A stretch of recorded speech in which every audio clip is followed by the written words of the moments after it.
Binuo ng pulisya ang Special Investigation Team para tugisin ang sospek sa pagpatay sa isang barangay kagawad sa Batangas City. Nakatutok si Paul Hernandez. Tuloy ang dating ng mga nakikiramay sa bahay ng pinaslang na kagawad ng Barangay Kuta sa Batangas City na si Dennis Atienza.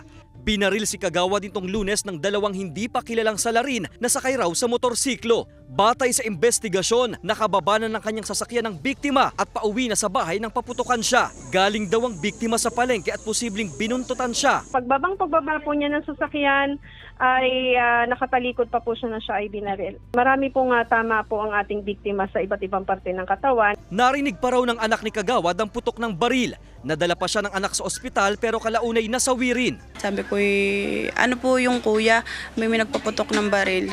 Ay nung pagkalabas ko po dito sa may papasok na are, ay kita ko po yung sasakyan ni tatay. Tas kita ko po ay hawak na si tatay ng 2 tanod. Katarungan ang hiling ng pamilya sa sinapit ng walang kalaban-labang padre de pamilya. Makipag-coordinate po kayo sa amin kung kahit ano pong itsura o pagkakakilanlan ng taong gumawa po na rin kay tatay, ay ako po humingi ng tulong bilang anak po. Pinag-aaralan pa ang tunay na motibo sa pamamaril. Bumuo na ng Special Investigation Task Group ang Batangas City Police na siyang tututok sa kaso.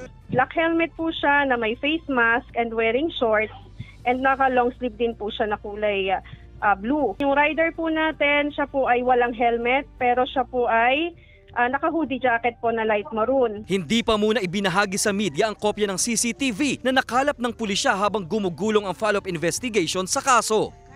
Kasama si Kel Ravaca, Paul Hernandez, Balitang Southern Tagalog.